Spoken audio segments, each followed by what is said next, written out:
Assalamualaikum, salam sejahtera. Anda menonton Agenda Awani. Malam ini kita ingin memberi tumpuan khususnya melihat kepada keputusan kerajaan yang mana hasil daripada mesyuarat Jemaah Menteri pada 26 Januari lepas yang mana telah pun bersetuju untuk membenarkan semula bagi perjalanan umrah bagi jemaah daripada Malaysia khususnya bermula pada 8 Februari ini.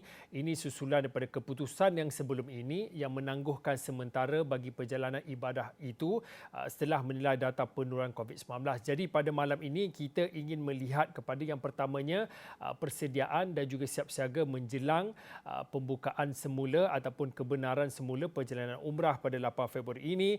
Juga kita ingin melihat kepada bagaimana semua pihak perlu mematuhi SOP-SOP baharu yang akan digariskan khususnya melihat kepada kebenaran semula perjalanan umrah ini, dan yang seterusnya kita akan melihat bagaimana dan sejauh mana SOP baharu ini adakah ia memudahkan ataupun memberi bebanan sedia ada khususnya melihat kepada jemaah umrah dan juga syarikat ejen pengendali ibadah umrah. Jadi pada malam ini saya ingin bersama dengan dua orang tetamu. Yang pertamanya ialah Encik Roslan Mohamad. Encik Roslan Mohamad adalah Setiausaha Bahagian Pelesenan dan Penguatkuasaan Kementerian Pelancongan Seni dan Budaya Motek, dan seterusnya saya akan bersama dengan Tuan Haji Harun Amu. Tuan Haji Harun adalah Presiden Persatuan Syarikat Pengendalian Pelancongan Bumi Putra Malaysia ataupun disebut sebagai Bumitra Malaysia. Sebelum saya nak pergi ke Tuan Haji, saya tahu banyak yang Tuan Haji nak katakan dan juga kongsikan pandangannya. Tetapi kalau boleh untuk waktu ini, saya nak bersama dengan Cik Roslan dahulu. Cik Roslan, mungkin boleh dikongsikan tanggungjawab dan juga peranan yang dimainkan oleh Motek khususnya melihat kepada siap siaga menjelang pembukaan ataupun kebenaran semula untuk perjalanan umrah daripada Malaysia menjelang 8 Februari ini. Encik Roslan. Okay, terlebih dahulu saya ucap terima kasihlah pada Astro Awani kerana sudi menjemput Motek lah untuk berkongsi apakah hala tuju dan sebagainya lah, persediaan Motek sendiri jugalah. Okey, untuk soalan berkenaan kami memang kalau ikut daripada tu, Motek telah dipertanggungjawabkan dalam Akta Industri Pelancongan 1992 atau kita katakan sebagai Akta 482 untuk melesenkan agensi pelancongan. Kalau kita bercakap pasal agensi pelancongan, kita ada 4 jenis lah, 4 bidang, iaitu inbound, outbound, ticketing dan juga last kali umrah. So yang inilah untuk mengetahui semua, so far kita telah melesenkan sebanyak 482 lesen syarikat pengendalian umrah lah yang sedang beroperasi di Malaysia. Manakala untuk peranan lain juga disebut dalam Akta 482 tu ialah berkaitan dengan Kementerian Motek, Kementerian saya, Kementerian Pelancongan hendaklah untuk menerajui satu jawatankuasa lah, majlis. Itu kita namakan sebagai Majlis Kawal Selia Umrah lah atau MKSU. Yang ni kita keahlian terdiri pada agensi-agensi kerajaan yang terlibat secara langsung atau tidak langsung seperti JIM, KLN, Kementerian Luar Negeri, KKM, NAKMA, MOT dan sebagainya, dan termasuklah juga persatuan-persatuan umrah yang utama yang kami iktiraf iaitu Bumitra, Mata dan juga Papuh lah. Okey, yang tu untuk ni kami bagi persediaan ni kami telah buat beberapa sesi lebar urus lah dengan persatuan dan juga agensi-agensi kerajaan, iaitu sebanyak 11 lebar urus. 11 kali telah kami jumpa dengan mereka sama ada secara fizikal dan juga secara visi lah untuk kata memperhalusi SOP dan juga terma-terma dan juga permasalahan dan kami cuba selesaikan sebelum kita buka kembali pada 8 hari bulan ini lah. Itu persediaan daripada Motek lah setakat ini. Tuan Haji, kalau ingat lagi dalam satu sidang media pada awal Januari lalu, Tuan Haji menerusi ataupun di bawah Persatuan Bumi Putra Malaysia antara yang lantang menyuarakan sedikit rasa tidak puas hati dengan keputusan kerajaan untuk menangguhkan sementara keputusan yang dibuat sebelum ini untuk menangguhkan sementara bagi perjalanan umrah.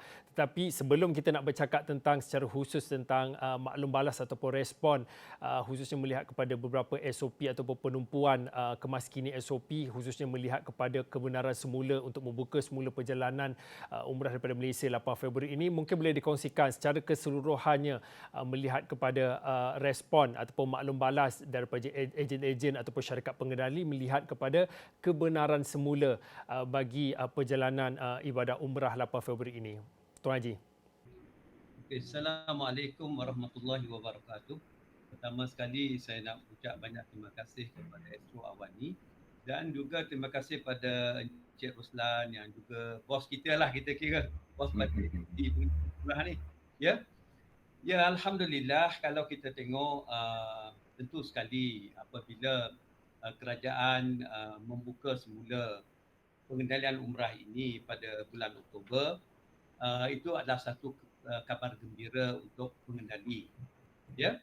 Kemudian tiba-tiba pada bulan 1 ia telah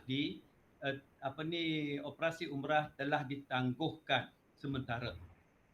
Jadi bayangkanlah syarikat-syarikat pengendali umrah ini dah almost 18 bulan berada dalam keadaan tiada berpendapatan, operasi tertangguh. Memang kita faham itu tidak boleh nak elak. It is due to the pandemik. Tetapi bila operasi dibuka semula tu memang satu kabar gembira, alhamdulillah. Memang kita berterima kasih kepada kerajaan kita. Tetapi tiba-tiba emergency brake pula ditarik, ya.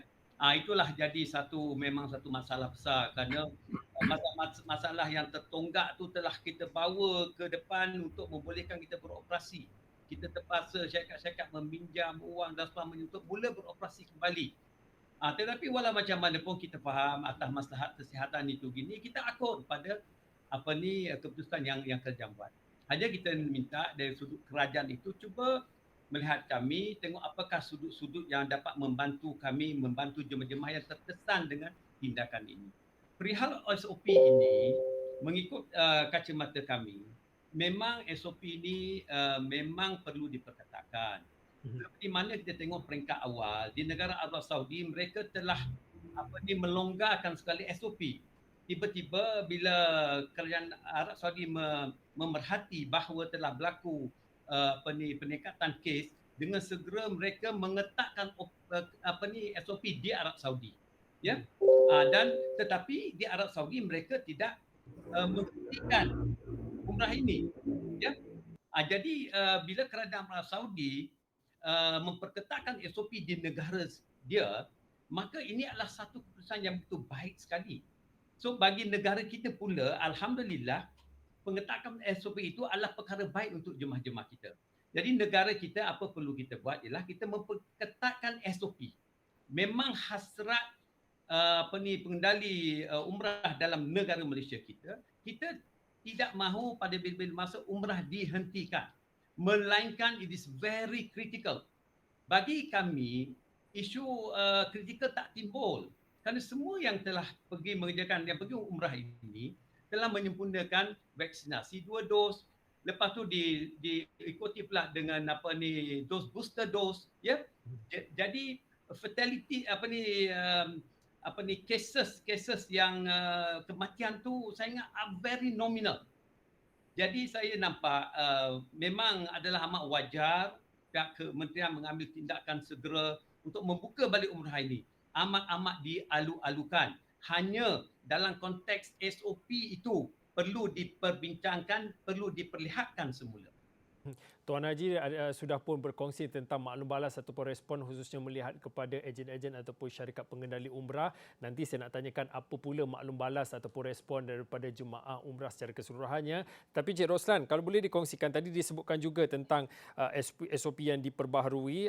Kita tahu pada waktu ini akan dibawa ataupun usul-usul ataupun SOP-SOP yang diperbaharui ini akan dibawa ke mesyuarat kuartet untuk tindakan selanjutnya. Mungkin pada waktu ini boleh dikongsikan kewajaran ataupun asbab SOP-SOP yang dikemas kini baru-baru ini. Kita tahu baru-baru ini Motek menerusi YBM sendiri telah berkongsi ada beberapa SOP, antaranya melihat kepada keperluan untuk jemaah lengkap vaksinasi dan juga pengambilan dos penggalak.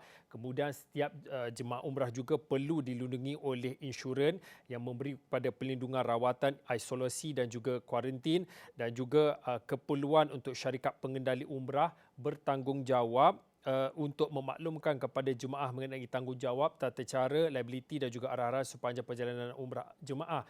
Mungkin pada waktu ini sebagai wakil daripada Montek mungkin boleh sedikit penjelasan dan juga bagaimana perlu kita faham kewajaran untuk melaksanakan ataupun mengemaskini SOP-SOP baharu ini. Okeylah, Cik Fauzi, untuk mengetahui semualah, SOP kita yang telah kita bentangkan tu dah agak lama lah. Sebelum saya ingat bulan 9 atau bulan 10 dulu kita telah luluskan yang tu. So selepas daripada itu banyak perkembangan barulah. Kita punya coverage untuk vaksinasi pun telah kata dah capai hampir 100%, 98%, dan ada setengah daripada rakyat kita pun telah kata mendapatkan booster dose. So ada beberapa kata perkembangan terbaru sama ada dari segi KKN, keperluan kesihatan dan sebagainya yang boleh kita kata membolehkan kita menambah baik SOP yang sedia ada. Contohnya saya bagi macam yang kita cadangkan daripada peringkat Motex ni, kita cadangkan supaya setiap 40 jemaah yang pergi mengerjakan umrah akan ditemani daripada fly ke sana sampai balik ke sini semula ditemani oleh seorang kita panggil person in charge. Supaya kita kata mereka ni dapat membantu daripada pengurusan di peringkat di sana lagi sama ada mereka perlu mengisi kalau katalah kerajaan membenarkan untuk home quarantine, mereka untuk membantu jemaah untuk mengisi borang di sana lagi dalam sistem. Dan sampai kat sini pun mereka akan membantu jemaah-jemaah ni untuk scan MySejahtera, untuk pergi membuat test dan sebagainya supaya supaya mereka tidak terlepaslah, supaya perjalanan mereka untuk pergi ke pusat kuarantin akan lebih licin. Sebab tu kita kata macam yang Cik Fauzi cakap tadi, kenapa kita nak modify lagi, tambah baik lagi, sebab memang keperluan semasa lah. Dan juga kita kena pasti juga kita juga menghadapi beberapa masalah. Kalau kita semua lihat baru ni ada mereka balik daripada Arab Saudi, tak cukup bilik dan sebagainya untuk kuarantin dan sebagainya. Sebab tu kami perlu duduk sekali lagi dengan KKN dan juga NATMA dan juga beberapa kerajaan negeri macam SUK Selangor, SUK Negeri Sembilan yang berdekatan di Lemah Kelak untuk tambah baik dari segi stesen kuarantin. Kita akan bincang dan kita akan cadangkan sama ada nak balik semula kepada home quarantine atau nak teruskan kepada hotel, adakah kita nak kembangkan bilangan hotel itu kepada negeri-negeri lain dan sebagainya. Sebab tu bila keperluan semasa, sebab saya tengok mereka yang kembali daripada mengerjakan umrah tu ramai. Kalau satu flight bulan 12, bulan 11 baru ni hingga 1,800 ke hingga 1,000 jemaah. So benda-benda macam ni kita perlu tackle dalam suasana yang barulah, dalam SOP yang barulah. Memang keperluan tu memang mendesak dan hendaklah kita SOP tu hendaklah kita kata kita tambah baik secara menyeluruh. Bukan sikit-sikit dan sebagainya. Sebab tu kita telah tubuhkan jawatankuasa untuk sama-sama duduk dan pastikan insya-Allah kalau katalah kita dah kena puas hati atas tu, kita akan bentangkan dalam mesyuarat 3 menteri yang akan datang yang terdekat. Saya rasa lepas raya ni mungkin dia akan adakan mesyuarat berkenaan lah. Itu saja Encik Fauzi.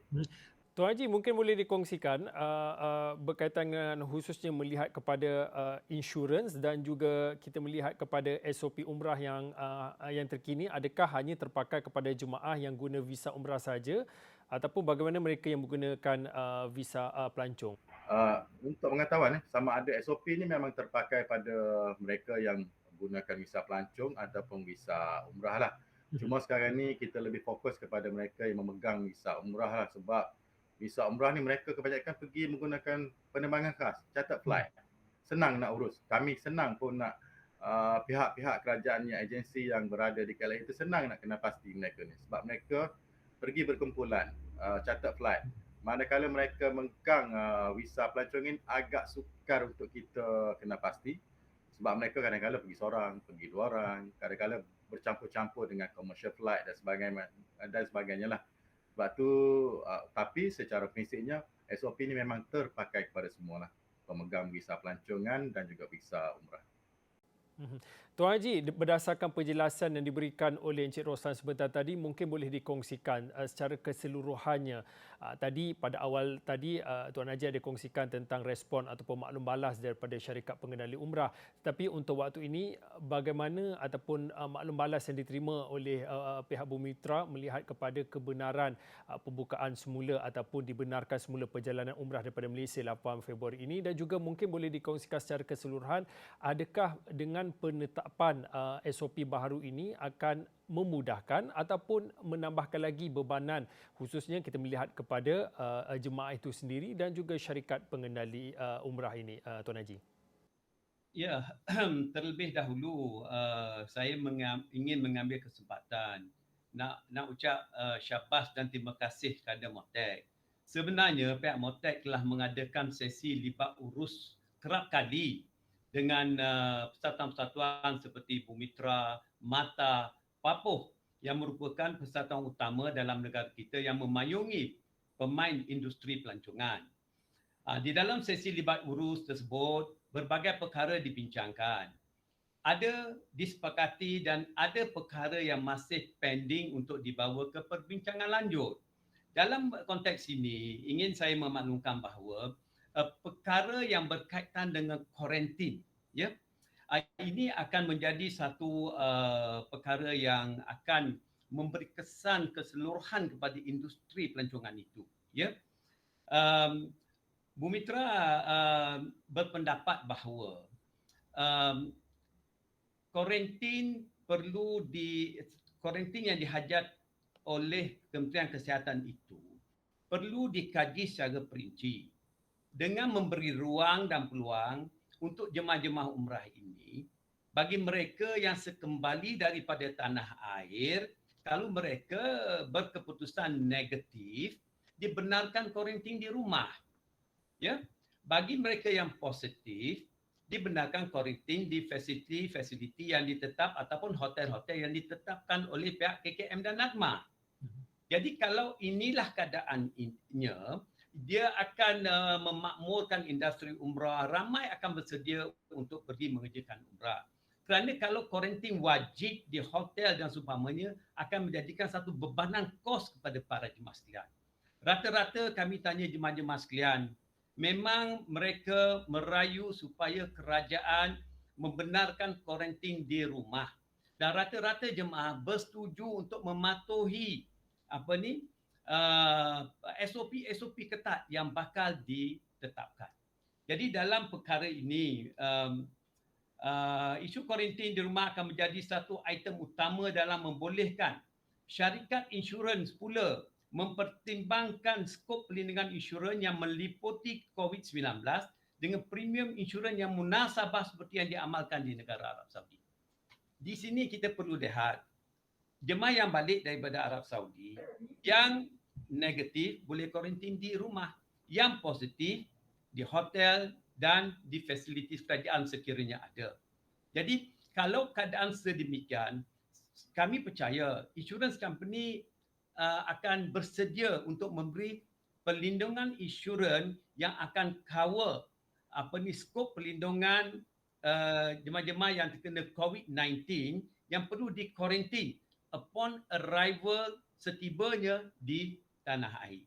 Jadi di sini saya nampak, kalaulah kita menjadikan kuarantin wajib semua, saya fikir agak sukar untuk insurance company nak beri perlindungan itu.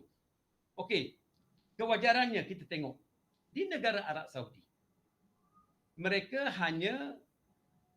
menyediakan perlindungan insurans. Jemaah yang pergi mengerjakan umrah sudah dilindungi dengan perlindungan insurans setibanya menjejak kakinya mereka di negara Arab Saudi.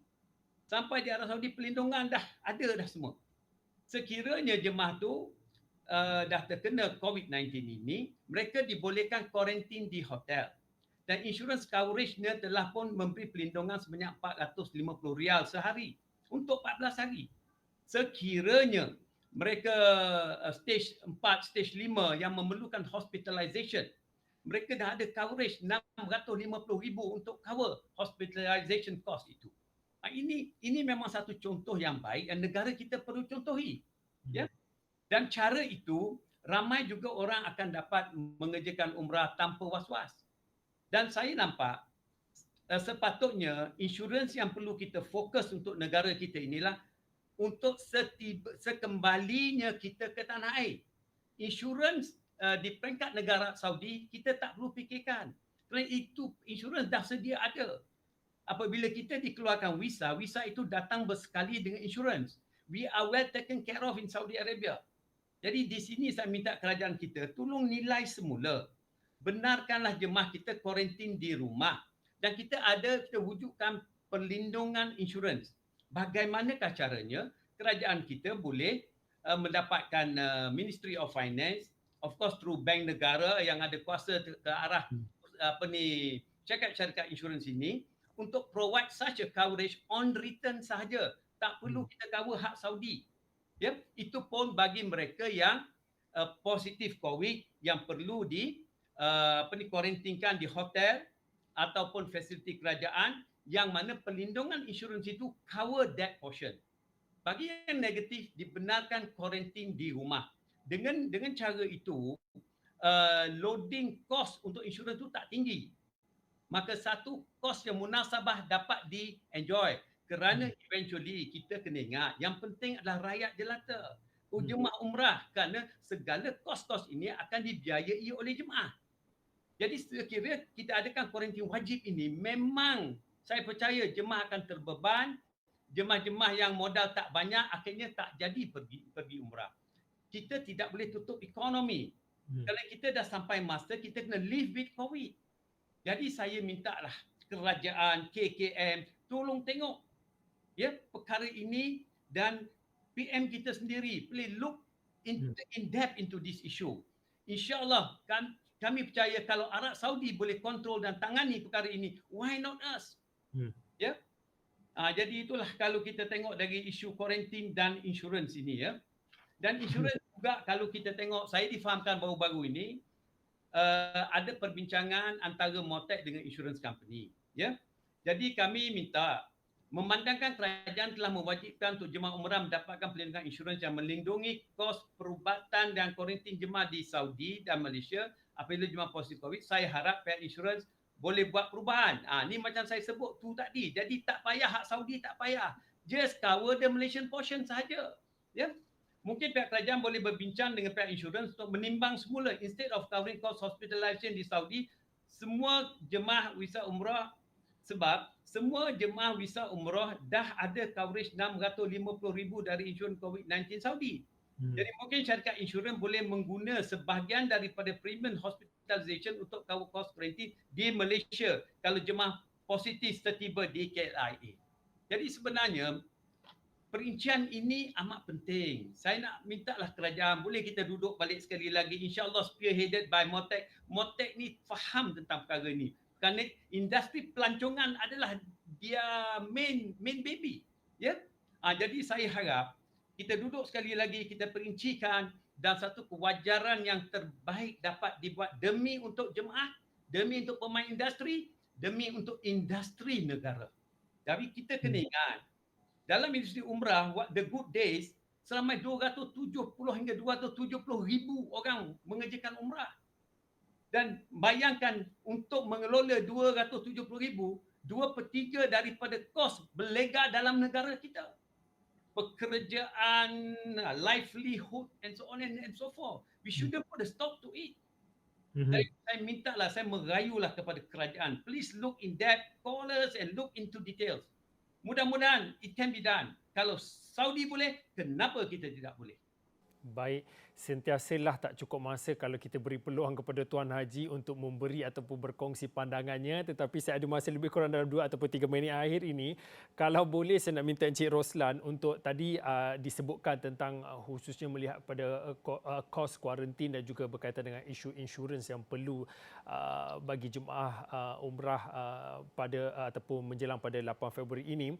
Mungkin secara keseluruhannya mungkin boleh dikongsikan juga berkaitan dengan ada beberapa isu-isu yang akan berbangkit khususnya melihat kepada pembayaran balik refund kewangan dan juga bantuan kewangan yang disediakan khususnya bagi kita melihat kepada jemaah umrah yang terkesan akibat penangguhan sementara yang dilaksanakan dalam tempoh sebulan ini, dan juga secara keseluruhannya Encik Roslan mungkin boleh dikongsikan bagaimana boleh dipastikan semua pihak perlu, ni bukan saja tanggungjawab MOTEC tetapi semua pihak termasuklah jemaah umrah, bagi syarikat pengendali untuk mematuhi SOP baharu yang akan diputuskan nanti ataupun yang akan diluluskan di peringkat mesyuarat kuartet itu nanti, perlu sama-sama ambil tahu dan juga patuh kepada SOP baharu dalam mana kita melihat kepada mengimbangi keperluan ibadah umrah dan juga mengimbangi ataupun tuntutan melihat kepada sektor ataupun tuntutan kesihatan awam melihat kepada lonjakan varian baharu Omicron secara khususnya, Encik Roslan. Okey, itulah sebenarnya memang kerajaan mendengarlah keluhan-keluhan daripada mereka yang terkesan dengan penangguhan baru inilah. Dan alhamdulillah kerajaan telah bermurah hatilah untuk memberi sedikit sagu hatilah. Bukan bentuk pampasan, pampasan ni macam total loss yang kerajaan tanggung. Tapi sedikit sagu hatilah, sekurang-kurangnya dapat meringankan beban sedikit pada mereka yang terjejas. So sehubungan itu kami telah bincang dengan tabung haji lah. Kerajaan telah memutuskan untuk membuat pembayaran tu kepada terus melalui tabung haji lah. Manakala untuk urusan proses dan sebagainya memang MOTEC lah di bawah bahagian saya lah. Dan saya telah buat engagement dengan persatuan-persatuan dan telah minta mereka mengemukakan list senarai nama mereka yang terkesan berkenaan dan juga proof of payment. Kita nak minta dua benda tu, dan saya rasa kalau persatuan dapat memberikan secepat mungkin, kami akan proses secepat mungkin dan terus tak lama, saya rasa tak lama pun pembayaran itu terus boleh dibuat kepada mereka-mereka jemaah yang terkesan berkenaan lah. Dan berbalik kepada persoalan saudara Fauzi tadilah berkaitan dengan kata tanggungjawab semua untuk pematuhan SOP ni. Dan kita tahu semua pihak walaupun kata dalam musim sekarang ni nak mengerjakan umrah, kos dia agak tinggi, macam-macam prosedur kena ikuti, kena patuhi dan sebagainya, tapi still ramai juga jemaah kita, rakyat kita yang rindukan nak ke tanah suci, mengerjakan umrah. Itu kita sangat-sangat bangga dengan sikap rakyat kita yang kata harga bukan kata satu alasan untuk tidak pergi bertemu dengan berkunjung ke tanah suci. Sehingga 1,800 sehari mereka yang pergi ke sana. Tapi kena ingat tanpa tanggungjawab semua, sama ada daripada persatuan umrah sendiri, daripada jemaah itu sendiri, daripada agensi-agensi kerajaan terlibat dengan pengurusan umrah ni, terutama sekali mereka yang terlibat, agensi-agensi yang terlibat di KLIA lah, semasa menyambut ketibaan di KLIA, banyak urusan-urusan yang perlu diselesaikan sebelum orang jemaah ni kita lepaskan kembali ke rumah masing-masing. So urusan-urusan berkenaan tu kenalah sama-sama kata buat. Sebab ada juga kita terima macam daripada laporan lah, ada mereka yang tak scan MySejahtera, ada mereka yang kata tak completekan soalan-soalan yang perlu mereka jawab dalam MySejahtera. Itulah yang menyebabkan kata sedikit kelewatan. Dan kita dapatlah tengok dalam viral dan sebagainya, lambat dan sebagainya. Kita harap saya MOTEC sebagai pihak yang mengawasi industri umrah ni, berharap semua pihak bersabar, banyak-banyaklah bersabar dan memberi kerjasama lah. Okey, baik. Terima kasih Encik Roslan Mohamad. Encik Roslan Mohamad adalah Setiausaha Bahagian Pelesenan dan Penguatkuasaan Kementerian Pelancongan Seni dan Budaya MOTEC. Dan sebentar tadi kita bersama dengan Tuan Haji Harun Ammu. Tuan Haji Harun adalah Presiden Persatuan Syarikat Pengendalian Pelancongan Bumi Putera Malaysia ataupun disebut sebagai Bumiputera Malaysia, yang mana kedua-dua tetamu pada malam ini berkongsi pandangan dan juga melihat kepada khususnya tentang kebenaran perjalanan bagi ibadah umrah yang dibenarkan semula khususnya melihat kepada tarikh 8 Februari ini. Saya kira itu saja untuk waktu ini agenda awal ini. Saya Fauzin, kita jumpa lagi.